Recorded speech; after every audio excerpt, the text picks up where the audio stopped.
All right. It's your boy CFB season, and we back with another live show tonight. We normally do it on Thursdays, but we got a special guest tonight, and he goes by the name of Moore CFB. And I'll let him, take the stage and explain where to find him and all that stuff. But how's it going, Moore? Pretty good CFB season. It's good to be on your show. Appreciate you having me. And what's better than talking college football? No, you can't beat that. So more CFB, like is that what you was aiming for? Like, You can't get enough college football, and my last name is Moore, so okay, that it's was gonna, the pun that there. was So more college football, That was gonna be my next question to see if it was like a last name or if it had anything to relate with you with the word more. all the above. Yeah. So how's your off season went, man? Well, if you couldn't tell by the hat, my team got close last year. Didn't quite, finish it off. So it's been a long off season, but for Penn State fans at least, a lot happening and a lot of hype going on into 2025. So excited for not just Penn State football, for college football in general to kick off. We're getting very close. Man, I like that head. I like those. I never seen those colors for Penn State. It's kind of like a North Carolina color. Yeah. I call it my summer hat. So switching Okay. it up. I get the vibes. Yeah, you're right, man. Penn State came really close last season. It ultimately came down to the wide receivers, in my opinion, not getting separation for Drew Aller. I don't think he had enough help on the outside. I think that's what ultimately cost him against Notre Dame. That game still could have went either way, though. It was back and forth, but Aller, he made that critical interception late. I think that's what kind of sealed it. Is that what you kind of felt? You got the same vibes. Y'all needed to upgrade the wide receiver room. Absolutely. And James Franklin brought in an entirely new wide receiver room. I think the fan base knew it was inevitable. Tyler Warren saved the day night after night after night last year. And now there's a whole new room. So certainly optimistic about that. Speaking of the new room, I know what we got: Kyron Hudson and Devontae Ross. Yeah. And Pena from Syracuse as well. So he was an Who's addition who, in the spring. So he was their wide receiver one last year. And hopefully that production comes to State College. Me personally, I'm high on Ross, number 5. Mm-hmm. I think he's going to be a stud, but I'm just curious, who do you think is going to be the wide receiver one? It could be any of those three guys. I think I think Pena might be that guy, but Ross, if you for any fans out there, YouTube the highlights against Iowa.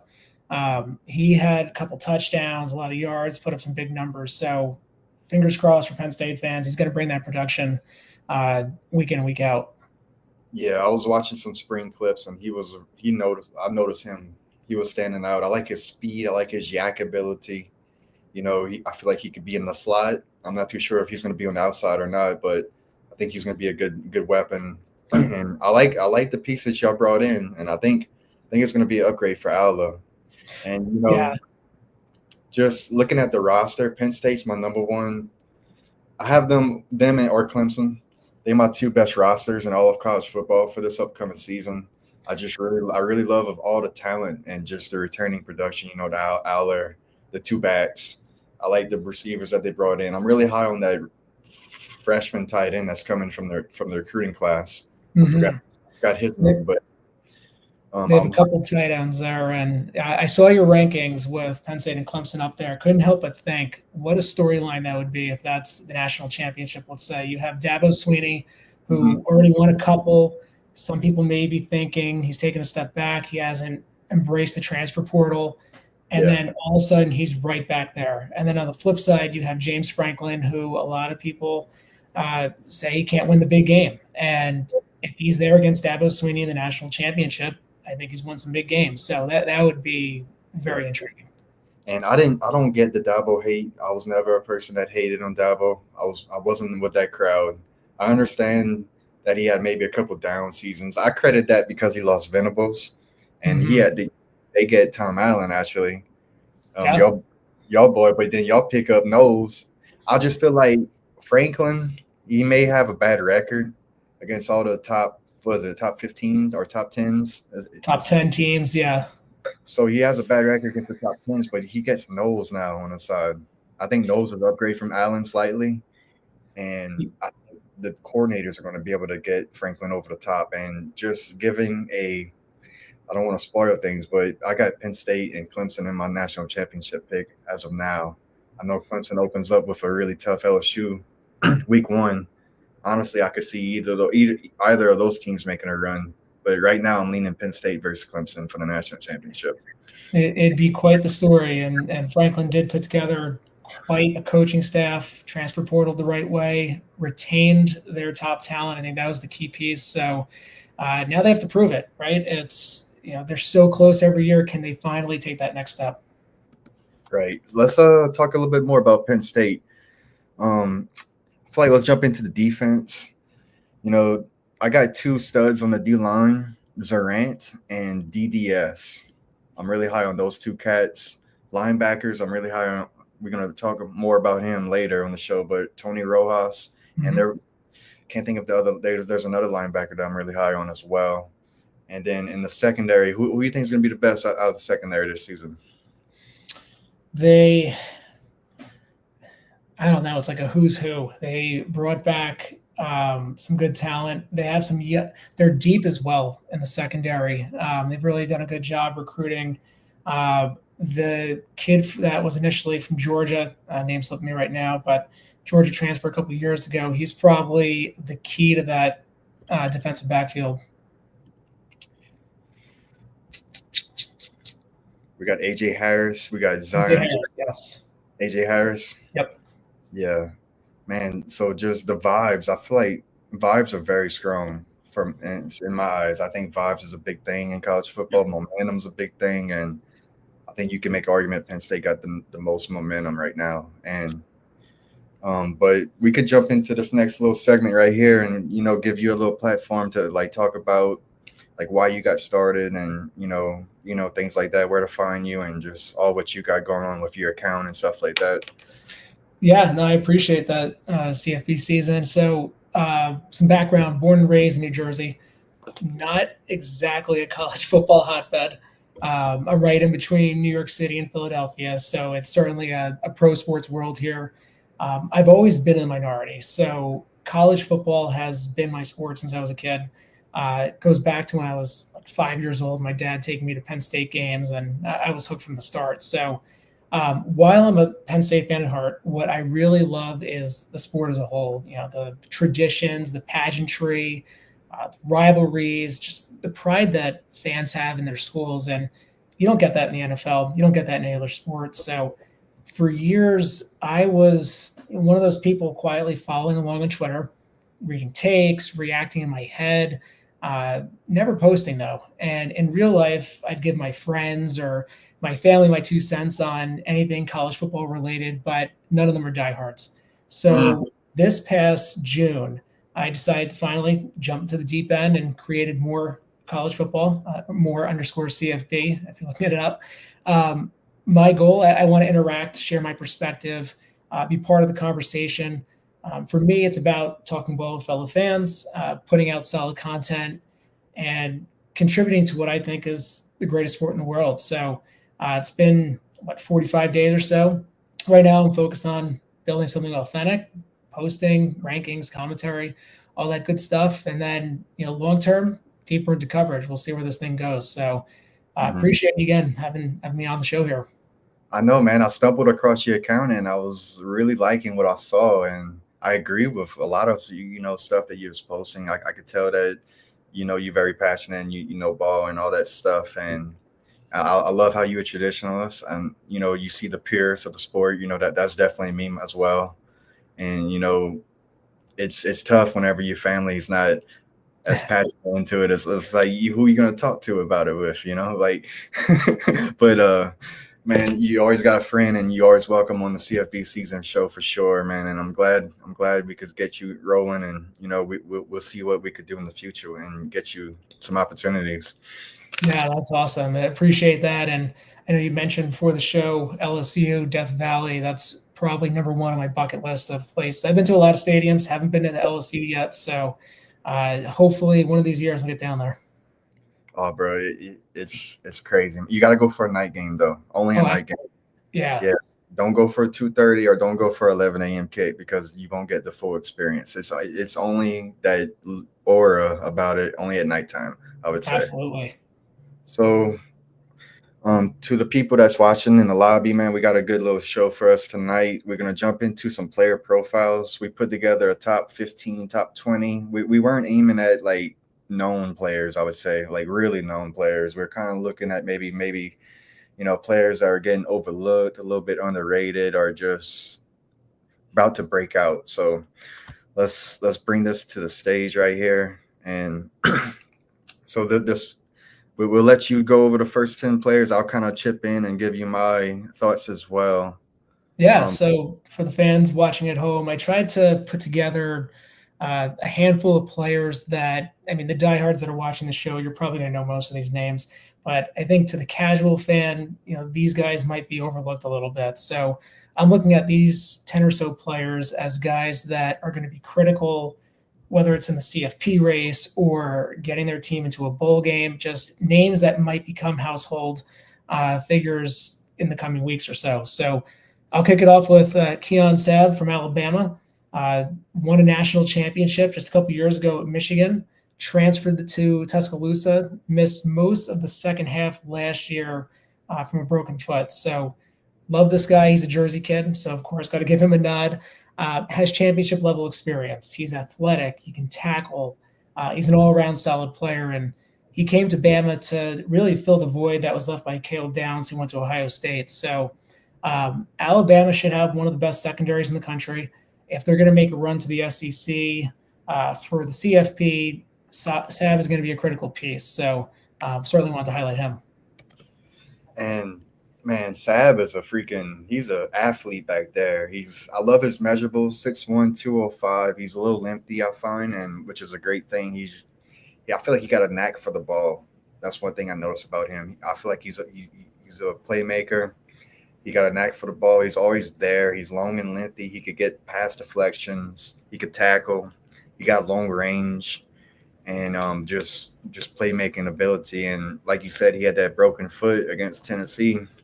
We didn't get to see him in the second half of the season. But you know what's crazy? Before we move on, the SEC came out with their all media days. I want to say the poll Yep. for the first, second, and third team and stuff like that. I don't even think Alabama had a single player on the first team from the media. Is that insane or what? That is unheard of. It's just locker room reminders each week, right? I would have had Sab as my safety. I'm really high on Sab. I'm just glad he came back. It sounded like he was considering the draft for at least a hot second or two. Wow, that's interesting. That's interesting. But yeah, so Keon Sabb, Alabama safety. He's all American type player. Oh, yeah. So keep eye on Sabb for this season. All right, the next player we have. So we head to Morgantown, West Virginia for Rodney Gallagher III. He's a wide receiver, and for some of you diehards that especially follow recruiting, former four-star, top 100 recruit just a few years ago. Came to West Virginia as a wide receiver. He played some defensive back as well. Played in every game last year, but really wasn't used the right way. I think Neil Brown and that staff just didn't use him correctly. They didn't give him an opportunity to run routes downfield. There's a lot of these little dinky plays to the sidelines. So when Brown left, I think there was some speculation that Gallagher may transfer. He didn't. Rich Rodriguez comes in, and in my opinion, Rich Rodriguez might be the perfect coach for him. Rich Rod has a history of finding ways to get the best players the football. And it sounds like now Gallagher is no longer a two-way player. He's just going to solely focus on wide receiver. That wide receiver room has had some turnover via the transfer portal, and Gallagher's the constant. So believe he's poised for a big year. I'm not saying he's going to help West Virginia win the Big 12 this year, but then again, last year Arizona State was picked last and won the conference, so who knows in the Big 12. But certainly Gallagher, I think, will help West Virginia be very relevant this year. That was nuts, bro. Arizona State picked last season in the Big 12, 16th, comes in and wins it. We got Rich Rod coming back to his former team. We got Scott Frost coming back to UCF. It's just some interesting storylines in the Big 12. So you think you credit scheme holding him back mainly? Yeah, they just didn't know how to use him. And, Gallagher really could have gone anywhere out of high school. He chose West Virginia. He's from, I think Western PA, just about an hour or so, and gave him a chance. So I'm just happy for him that, in my belief, they have the right coaching staff now to get the most out of him. Yeah, I agree. I'm gonna keep my eye on Rodney Gallagher the third, 5'10", 180, out of Pennsylvania. That's your neck of the woods. So you followed him up in high school. He got away from Penn State. He was a priority recruit. So Gotcha. yeah, so no ill will there. That's why they're hurting that receiver, dog. Yeah. All right, next player. Miller Moss. So I heard you guys on your ACC preview just the other day were talking about him and some of the good, some of the bad during his time in LA. So former USC quarterback, spent 4 years there. He now has his final year of eligibility coming to Louisville. In my opinion, a match made in heaven to be coached by Jeff Brom. So this is a guy that in his career put up decent numbers last year against some of the top defenses in the Big Ten. He's highly accurate. He's solid in the pocket. Louisville, I look at them as one of those tier 2-ish teams in the ACC that, with the right pieces, certainly the right coach now, can make it interesting and push for at least a conference title appearance. Maybe they get a shot at Clemson or someone else. So looking at the schedule for Louisville and Miller Moss, I like the setup that he gets. That first month really gives him an opportunity to get into rhythm. I think it's Eastern Kentucky, James Madison, bye week, then Bowling Green. So he has a month to get in sync with his wide receivers in that offense. So the last thought, Clemson's a Friday night home game in Louisville. And what an opportunity in late November that's going to be for the Cardinals. They're going to be hyped up for that one. They always hyped up for Clemson. They play Clemson tough every year. Miller Moss, he showed me flashes of some really good potential, and then he showed me some games where, he's turnover prone a little bit. But like I said on the show the other day, I think I credit that to the scheme. I think they're asking him to do too much. And Miller Moss is not the type of quarterback that strikes me as a Superman, go do everything type quarterback. And then he goes to Louisville. And then how about that backfield he gets? Yeah. Bro, two-headed monster back there, Duke Watson and Brown. So I think he take a lot of pressure off his shoulders. I agree. I love the tune-ups early. Find some continuity with that offense. Find some rhythm with your receivers against those tune-up games. So I like how everything's going to play out. And you mentioned Brom, being a good quarterback. One of my co-hosts, Chris, he said the same thing. He said Brom's a QB wizard. So I think this is a match made in heaven, and Louisville third straight season with a plug-and-play transfer quarterback, and we're going to see how everything plays out. They're a contender in the ACC, and I think the defense won't be as strong. I think they're going to be a lot of shootouts, and it's all going to come down to Miller Moss and win those shootouts, I feel like. But with that backfield, it's going to take a lot of pressure off of them. Absolutely. All right, the next player. This guy fairly well, Tony Rojas, linebacker, Penn State.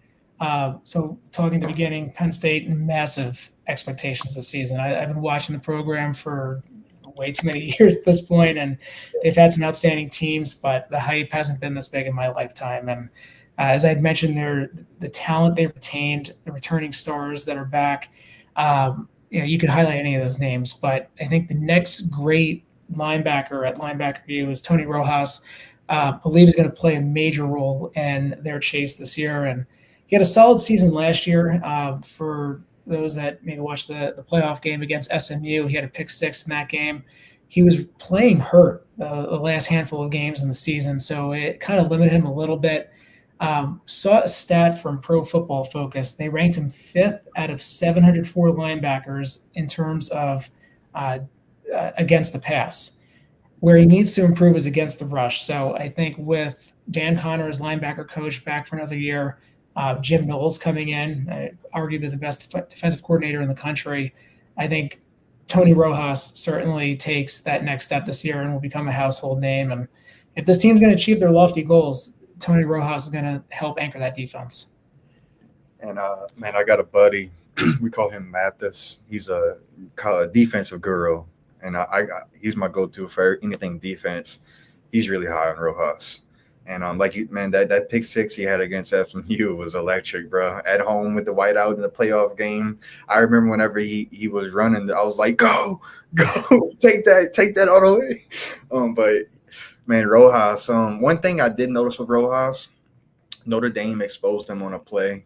Yes. They, with Jadarian Price, whenever they wrote Christian Price out and they had him on an island and they cooked him on a play. But I think that's just a little bit of out of position. I think Knowles is going to have a different philosophy. And I think Knowles is going to, cook with this defense, bro. I can't wait to watch Penn State defense. They're my number one preseason defense.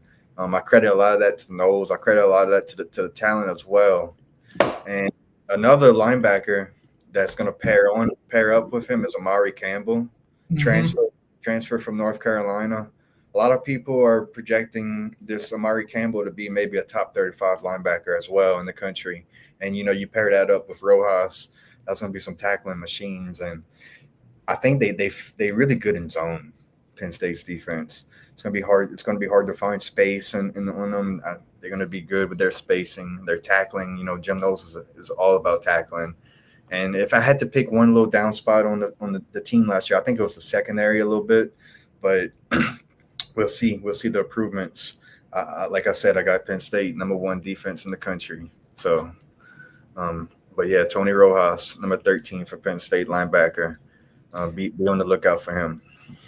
Couldn't take the number 11 number over. LeVar Arrington's son is now on the roster. So LeVar Arrington the second, man. I've been seeing some clips of him in spring. This dude's gonna be a freak. Yeah, maybe if we do this segment again next year, I'll be featuring him. You can't keep him off the field, man. He's too talented. I can't wait to watch the freshman. Yeah. God, man, that dude, measurables are gonna be, man. He's already NFL measurables. All right, the next one right here. I'm really high on this cat. He's my number 2 rated wide receiver in the whole country. And what you got on Cam Coleman? Yeah, so Cam Coleman is a little bit more of a household name than maybe some of these other guys I'm listing, but it's a big year for Hugh Freeze, and I believe it's going to be a big year for Cam Coleman. And I think the two of them will find some success together. The Tigers brought in Jackson Arnold from Oklahoma, and really I think Arnold's job is to get Cam Coleman the ball. He's going to be that deep threat. He's going to be that red zone target. Former 5-star prospect. So again, not a no-name, but I do think he's been overshadowed a little bit by the likes of Ryan Williams and Jeremiah Smith. So expect Coleman to rub some elbows with them. And if Auburn's going to have success, I think it's going to be getting number 8 the ball. So they bring in Eric Singleton from Georgia Tech as well. So they're going to have a nice little 1-2-headed snake right here, the receiving core at Auburn. What's your thoughts on Jackson Arnold, the former 5-star who didn't live up to expectations at Oklahoma? He didn't show me anything really. Some people are still high on him. I don't really see it with him. Just curious to see what you think about Arnold. I share a similar sentiment. He has all the potential in the world, so I wouldn't say I've given up on him, but what he did or did not do at Oklahoma doesn't excite me as much as maybe some of these other transfer quarterbacks this past cycle. So, I mean, he's got good wide receivers. Auburn has a pretty decent roster in terms of, talent from, 4 or 5-star high school recruits from a couple of years ago. So I think he has some good surroundings on his offense. Can he take that next step, and maybe the change of scenery will help him? We'll see. I'm a little iffy on this situation a little bit. I do agree. I love the talent on Auburn. I mean, defensively too, they got some studs. I'm afraid it won't all pan out. But it also could, though. I think they got a lot of potential. They open up with Baylor week 1. That's going to be a freaking battle test out the gate. I can't wait for that game. But it's at Baylor too. Baylor's That's a Thursday night or a Friday night game, so it's like a standalone kind of. Oh, I love that. Baylor's one of my. I'm really high on Baylor too. So they got their a tough challenge week one, and we're gonna find out about Arnold. I think right out the gate. Even with Coleman and Singleton. And one thing I do like about Coleman is that I've been doing some research and like I see interviews with him, and he is hungry right now. Coleman, I seen that like he was aggravating Arnold, like texting him and always calling him and like let's go throw, let's go throw, and so he's really hungry and he wants to learn the playbook and just I think everything's going to fall on Arnold's shoulders, the success of the team. Yeah, well, it all comes down to probably Cam Coleman and this offense clicking if Hugh Freeze is going to survive this year. Yeah, well, let's move on to the next player. Yeah, this guy is interesting to me at least. Mark Gronowski, the quarterback of Iowa. So transferred from South Dakota State. I don't know if a lot of people have heard much about him this offseason. He was dealing with a shoulder injury and limited him in spring practice. Just at Big Ten Media Days the other day, Kirk Ferentz was gushing about him, what he brings to the table, his leadership abilities. He won 2 FCS national championships at South Dakota State. So he has experience. He is a winner. Can he bring that to the Big Ten? He's a dual threat quarterback, threw over 10,000 yards in his time with the Jackrabbits, also rushed for over 1,000 yards. Iowa has never really been known for offensive prowess, and maybe this will elevate them. Taking a look at their schedule, early on, they're at Iowa State, so nice early test. But home games against Indiana, Penn State, and Oregon, not easy matchups, but all in Iowa City. And then they are on the road at USC and Nebraska. So Kirk Ferentz usually consistent for 8-9 wins a season. I think Gronowski's certainly going to help them at least be in the mix October, November. This is a similar situation with the Duke for me a little bit. I feel like you know what you're going to get with the defense, and then you get in a quarterback upgrade along with Iowa with this cat right here. He strikes me as a really, really, really tough player. Just like he'll go get you a yard if you need it. He strikes me as a player that's going to put the team first and just a smart, intelligent, and just a team player right here. And that's exactly what I was looking for. That's up Iowa's sleeve in my eyes. And Iowa. I'm actually kind of high on Iowa a little bit this year, and looking at he brings a lot of experience. They didn't ask him to throw that much at South Dakota State. I mean, he's only throwing like 16 times a game. Maybe he would hit a couple 20s a game here and there looking at his log. And I feel like I was going to have the similar. I don't think I was going to be passing too much. So it kind of fits. Like, I think it's a great fit. That's what I'm trying to say. And I agree. He's getting some hype, and, he won 2 FCS national championships, comes to Iowa now and faces a competition upgrade. So we're going to see how everything pans out with his outlook on the season. All right. Next player right here. Devin Dampier, Utah. So one of the favorites in the Big 12 a year ago. We were just talking about how Arizona State was picked dead last and won the conference. Utah pretty much had the opposite effect and went a disappointing 5-7. So an out-of-character season for Kyle Whittingham. Entering 2025, they bring in Devin Dampier, transfer from New Mexico. I think it's worth noting that he's following his offensive coordinator, Jason Beck, to Salt Lake City. So that consistency and knowing that system, it's already like skipping a couple steps. Dual threat ability, knows the system. I think Utah's hopes of being a Big 12 title contender, certainly sit on number 4's shoulders. So he'll be thrown into the fire right away. Week 1 at UCLA. UCLA probably going to be a middle of the road Big Ten team, but certainly an interesting game to start the season. I'm interested to see what Utah's getting a lot of hype coming off a 5-7 season. I guess everyone's crediting it to him right here. Devin Dampier. Looking at his stats, 2 seasons. Last season he had a 57 completion rate, so he's definitely going to he needs to get more accurate. Looking at his TD interception ratio, 12-12. looks like he's a little turnover prone. So they got some work to do a little bit. I don't really love his measurables too much. He's 5'11", 204.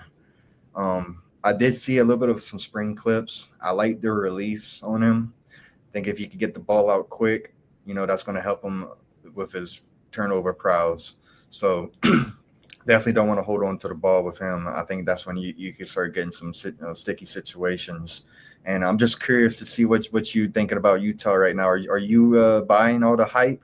I see a lot of people having them as favorites or anywhere from, winning the Big 12 to maybe even going outside the top 5. So I'm not that high. I think they are certainly going to bounce back. I believe in Kyle Whittingham. The guy is a winner. He's been so consistent other than last year. I haven't done my final picks yet, but I will have Utah up there, but I'm not sure I have them winning the Big 12. I don't have them winning the Big 12. I have them as my fifth in the Big 12. I did a lot of prep last night, and it was all Big 12. So I got them as my fifth best Big 12 team preseason right now. The Big 12 is amazing. It's, again, anybody can pretty much win the conference. It's so fun. I would say there's 8 teams to win the conference. There was 9, but in my eyes, after BYU lost their quarterback, I'm kind of down on them now a little bit. So I think they got 8 teams in the conference that could win it. Totally can see that. All right, next guy. Bryce Young, Notre Dame. So the Irish lost a couple defensive stars in the NFL draft. Bryce Young is getting at least the Notre Dame hype that he's going to play a major role this year. He's going to be he's big. He's somebody he's 6'7". I think he's closing in on 280, 285. Comes from a family of athletes. His dad was an All-American at Notre Dame, Pro Football Hall of Famer. His mom ran track and field at Notre Dame, and just rave reviews from this past spring about his performance. So I think he's going to be a key player. Not to get too off topic, but Marcus Freeman, if I'm a high school recruit, that's a guy I certainly want to play for. It's been amazing what he's done with that team since Brian Kelly left, and talking at the beginning of the show, taking down Penn State in the semifinals, got a firsthand look at that. But very high on Bryce Young and this Irish defense. Man, Notre Dame, here's interesting names right here. So they have a Bryce Young on their roster, and they have a Devontae Smith on their roster. I find that kind of interesting, a little funny a little bit. And, man, I got a really good Notre Dame account that comes on to the show, and he was really bullish on the defensive line for Notre Dame. And, some people are maybe pointing to that might be the weak spot, but he was really bullish. And I can't wait to watch Notre Dame this year. I got them going undefeated. I don't know if that's a bold take in your eyes. I think they blow out Miami week 1. Texas A&M is going to be a tough little challenge, but they can have them at home. And I'm really high on Notre Dame this year. I don't think it's a crazy prediction. It's, they almost went undefeated besides Northern Illinois last year. Yeah, right. I'm very intrigued by the USC Notre Dame game later on in October. That's fast. I think that USC team can give them a ball game. Not saying USC is going to win it, but that'll be a very interesting game. All right, let's keep it pushing. Nick Marsh, my dog.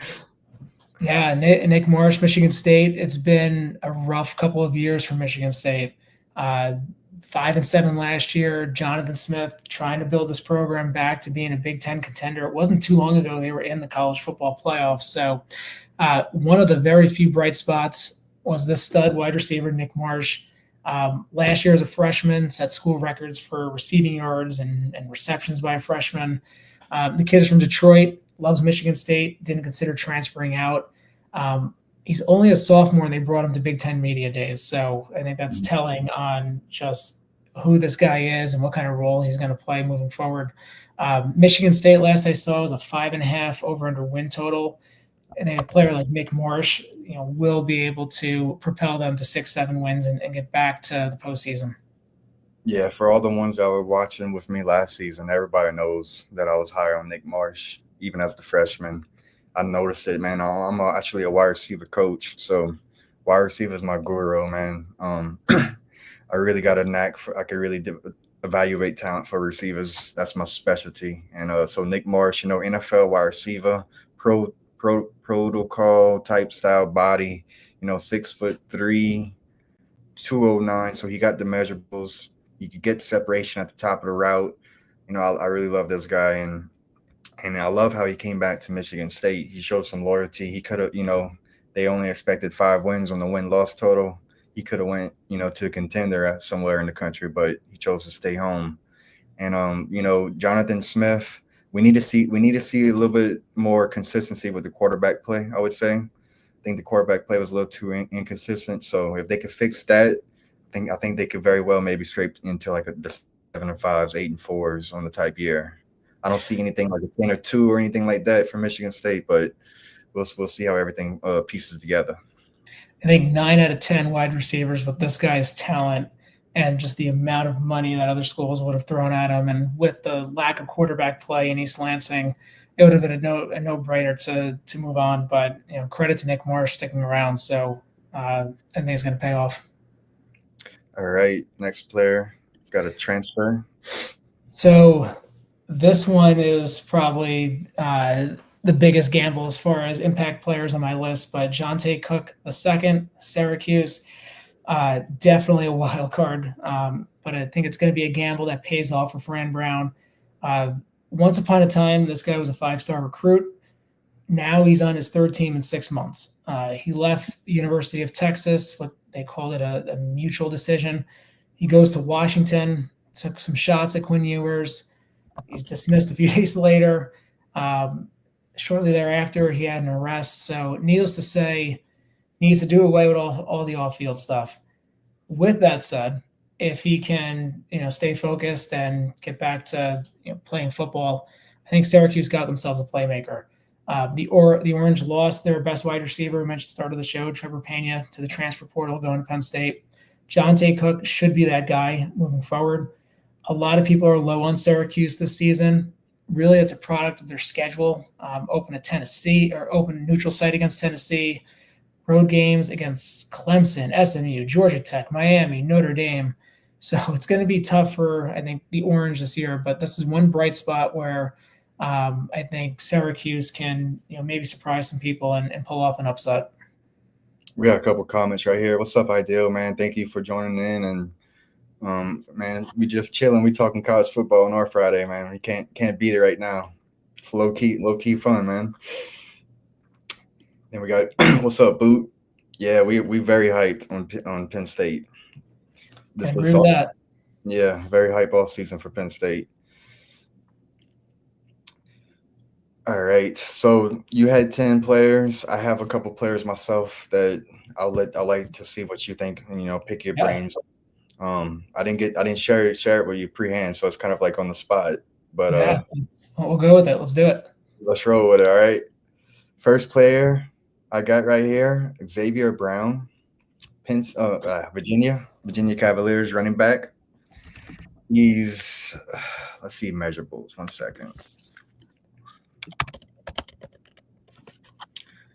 Measurables are 5'10", 198. So he got great pad level, and he's very explosive, quick, got speed.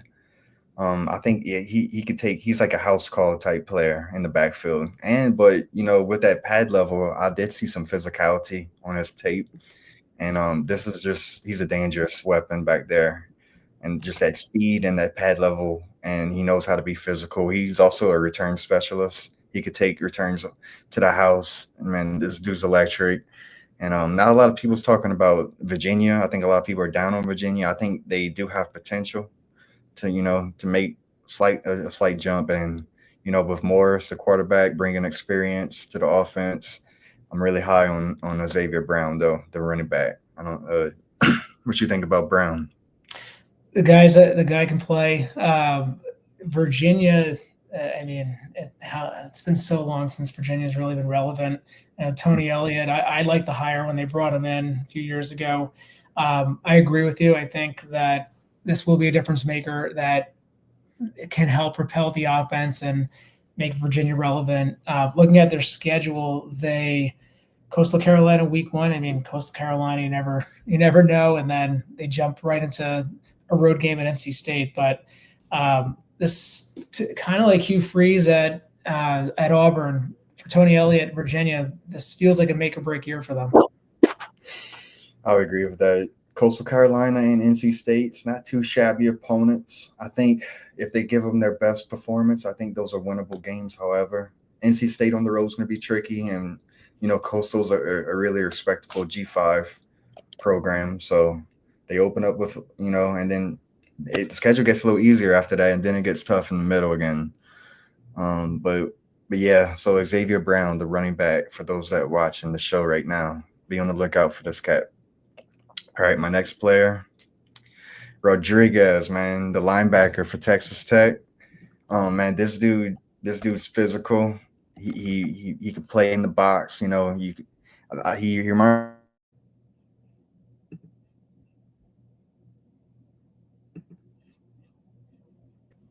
Yo, I lost a little connection, maybe.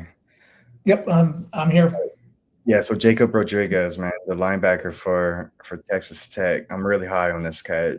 I like his game. I think he's a linebacker that's kind of not getting mentioned a lot. But I think he's going to make a lot of plays. And well, how about Texas Tech? All the talent they brought in through the portal. You buying into it, or what's your vibes around with Texas Tech? It's that oil money. It's Yeah. doing wonders in Lubbock. Yep. It's fun. Texas Tech has always been kind of just tossed over to the side. Longhorns, Aggies, all these other schools. TCU has been more relevant, but I like what they're doing in Texas Tech. I mean, money talks, but Jacob Rodriguez, I think he led the team in tackles, if I recall, last year, and the guy can play, very athletic. So they're going to be a program that this year will be in the mix, and then certainly in the coming years with the way they're recruiting right now. Yeah, so Jacob Rodriguez last season, 127 tackles, 5 sacks, 3 forced fumbles, a pick. Just very physical in the box. He's not afraid to get dirty, and he's going to hit. So, and I've been watching a good bit of spring clips off season or fall camp now, I would say, maybe on Texas Tech, and just the vibe around that program is just through the roof, I would say. I think they looking very, very hungry. I'm looking at just all the videos they're releasing. I'm seeing a lot of buy-in to the program. I'm seeing a lot of effort, and I think Texas Tech's going to hit a lot of people this year, man. They're going to be physical.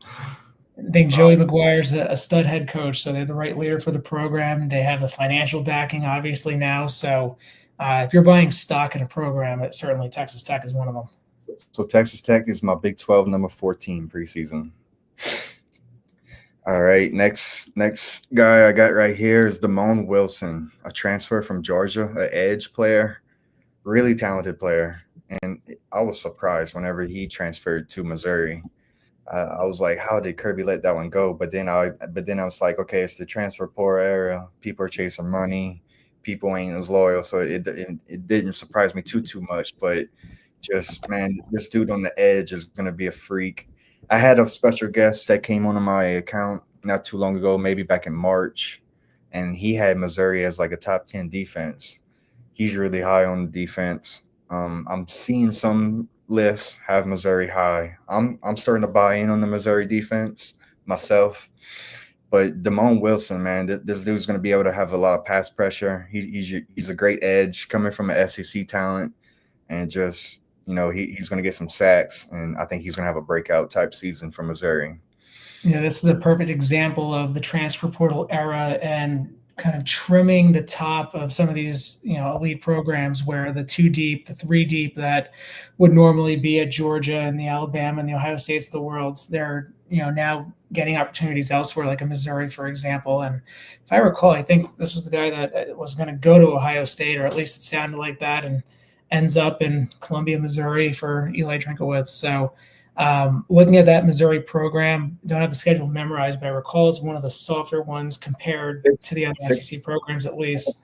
I think they have 6 straight home games. They don't play away from a Columbia until like October, like mid-October, maybe. I don't know how they got that schedule. They do have they have Kansas week 2 at home. That's going to be a fun one. We're going to learn a lot about both of those programs week 2. And but But yeah, so Damon Wilson, the edge for Missouri in 2025. Keep an eye on him. All right.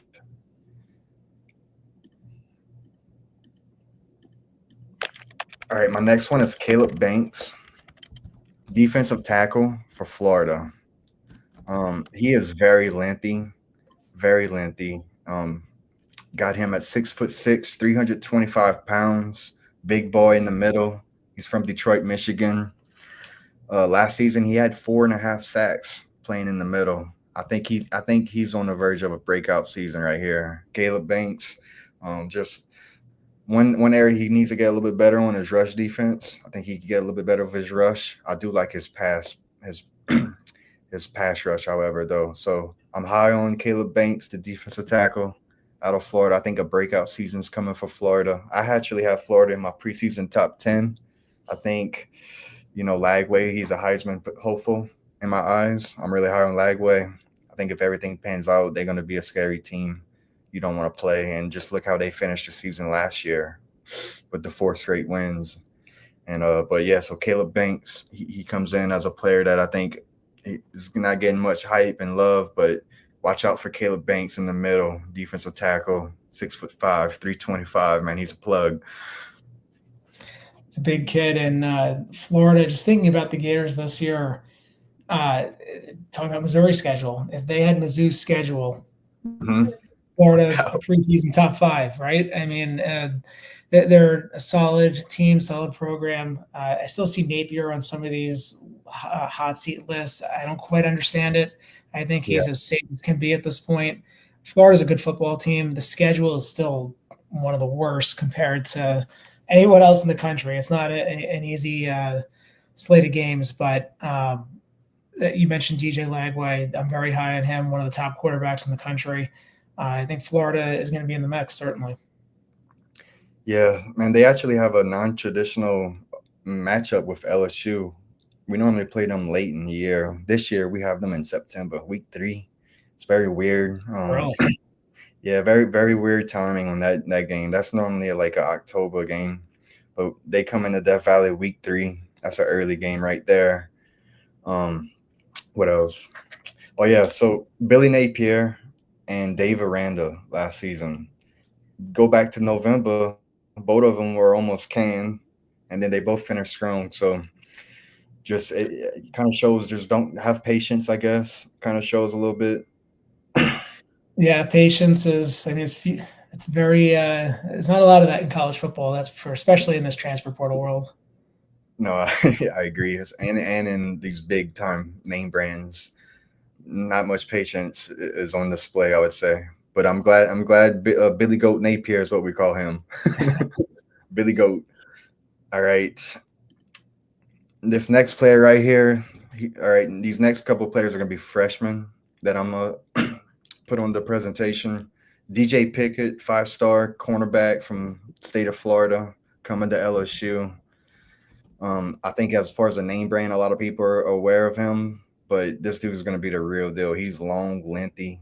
He was an early enrollee, so he's starting to get some bulk on his body frame, and he has a very great chance to jump into the cornerback number 2 as a starter, as a freshman for LSU. And I think DJ Pickett's going to be a lockdown corner, especially in the future, and just a playmaker and a stud at the corner, like a lockdown corner.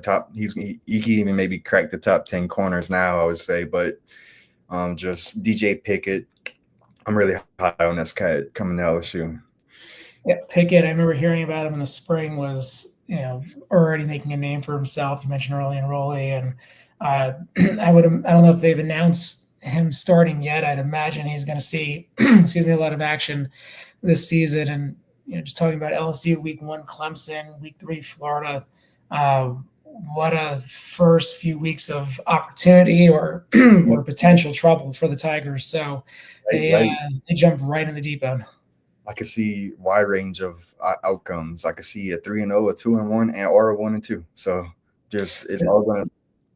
Yeah. This is one team where, not an official prediction, but I could see them starting 1-2 and then winning the rest of the way, getting into the SEC championship, be a CFB team. So Yeah, could totally man, see that. I could see that. I mean, Kelly kind of already proved it a little bit. That's kind of been his nature at LSU: lose the opener and then kind of run the table a little bit. But man, as a college football fan, I'm gonna state this: losing the opener is the worst feeling in the Oh world, yeah. bro. LSU's lost 5 straight openers, man. That's unheard of. Yeah, And it's, especially for LSU. it's been rough, but I feel like a lot of it's timing. You know, a lot of it's timing, and but however, this is the best roster LSU's had in the last 3 years, and but then again, we're playing a national championship contender in Clemson, so it's just tough. It's tough. Especially with Marcus Freeman doing so well, Brian Kelly seems to just get his name rubbed in the dirt day in and Yep, day out. So I'm expecting a big season for LSU. me too. Um, do they start 1-2? Do they win? One of those big games early on? They certainly can do it. So we'll see. Yeah, I would say I think if they beat Clemson, I think they're gonna prove that they have what it takes to go. But we'll see. That I think that's the most important game of the whole season, and it's week 1. I can make an argument. Yeah, That's just my eyes on it because I could. That's just a range of possibilities for both programs right there. the battle for the real Death Valley, right? Don't get me started, boy. All right, so right here I got three top my 3 top wide receivers, freshmen: DeCorian Moore, Oregon; Dallas Wilson, Florida; and Khalil Lockett with Texas. I'm really high on these 3 cats, studs. Can do it all. DeCorian Moore is kind of going to be in the slot, I would say, but I wouldn't be surprised if they line him up outside. I think Dallas Wilson is going to be a strictly outside guy, and Khalil Lockett is a speed demon, and just these three freshman wide receivers are going to be some studs. And I can make an argument that they could all climb to be a potential wide receiver 1 for their teams. The Oregon loses Evan Stewart. I think they're gonna, they got a lot of talent still in the wide receiver room, but DeCorian Moore has a great opportunity to jump into the top spot. Dallas Wilson, I know I like wide receiver room. They kind of deep a little bit as well for Florida, but I like his frame. That's what sticks out the most. His body control. I'm really high on Wilson. I think he has the opportunity to be the best receiver in their room. And then Khalil Lockett, they got Ryan Wingo and they also got Moore, but Khalil Lockett is going to be a stud as well. So these are my three wide receivers, freshmen that's going to take college football by storm this season. What's great about Lockett's situation is he doesn't come in needing to be the guy. Texas, is stacked everywhere. So you mentioned they have a strong wide receiver room. Just yet another weapon for Arch Manning. So he can come in, probably ease into it as much as he can be with some other stud receivers by his side, and certainly see all 3 of these guys make an impact this year with Moore and his quarterback Dante Moore. I mean, they're all name guys from a more college football standpoint, but there's certainly going to be, can they hit it off early? Some questions now with the quarterback change. Dante Moore coming in potentially as the starter. So 3 young wide receivers, probably all 3 will be potentially preseason All-Americans next year this time around. Yeah, man, keep an eye on these. For the people that's watching, man, they're going to be some studs. All right. Now, I'm just curious. I'm gonna pick your brain right here as a Penn State fan. What's the hatred towards Pitt? Like, is there a vibe with that, or is it kind of just respect, or? It's more indifference, at least for me. The older Penn State crowd, they used to play Penn State Pitt, played every year up until the early 90s when Penn State joined the Big Ten. So the older crowd certainly doesn't like them. Then they revived the rivalry for a few years, just a few years ago. And you can kind of remember, we don't like Pitt, because they hate Penn State. And it seems more like a one-way hate in terms of a, big brother, little brother type feeling. I'm not quite sure, but from my perspective, more indifference. They're not in the Big Ten. We don't play them year in and year out anymore. So it'd be nice to see some more matchups, but I understand why the game's not played anymore. I'm about to pull up. When was the last matchup? Let's see. Last matchup was 2019. Yes, that was they did a pair of home and homes, and then there's nothing on the foreseeable future. So I'm a traditionalist, so I would prefer to see the game played a little bit more often, but the reality of the economics of college football, they're not going to play it. Yeah, I would like this matchup to play more than what it has. They only played. Okay, my bad. No, you're right. They had a lot of history. They had a lot of history. Penn State leads 53-43 all the time. Yeah, it's uh, quite the rivalry until Big Ten happened, and then you only get so many non-conference games, and that's just the way the reality is. So hoping like USC Notre Dame, some of these other rivalries that have withstood that thus far, hopefully we can maintain some of those. So here's my last player on the presentation for the show tonight. He's actually my low-key favorite for the Buccas. I know we got, Hill with Texas. That's probably going to be the runaway favorite for the Buccas. But I'm really high on this cat, Kyle Lewis, the linebacker. He got speed and he got physicality. He can play in the box. You can line him. You can spread him out. And he's going to be making plays all year. And he's well over 100 tackle candidate. And you pair him up with another really good linebacker as well. And so I'm really high on Kyle Lewis. And I feel like college football got a really good deep of linebackers this season. And it's going to be a fun Buccas award, keeping up with the Buccas this season.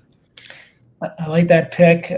Kyle Lewis, a Jersey kid, only a sophomore, so has a little more eligibility than one might think. But I think Pat Narduzzi quietly has a somewhat decent team this year.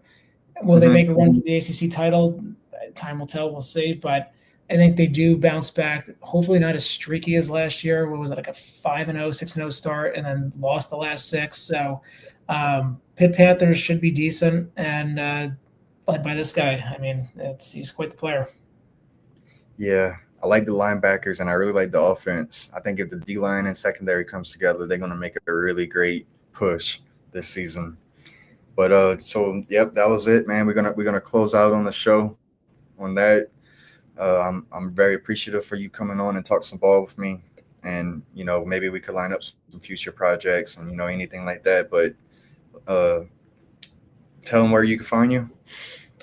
Yeah, well, first off, appreciate you having me on the show. It's always great chatting college football on a Friday night, and season's very close. Moore _CFB, so MOORE_CFB for all things college football. So looking forward to hopefully doing this again soon, and just counting down the days to the season. Yes, sir. We almost there, man. We almost there. Less than 30 days until week 0. And Almost small. Can't wait, man. But on that note, we're gonna close out. We thank everybody for tuning in. We want to give a shout out to Ideal Dynasty and Football in the Boot for leaving the comments. And we'll see you again next show. So have a good Friday night, everybody. Take care, everyone.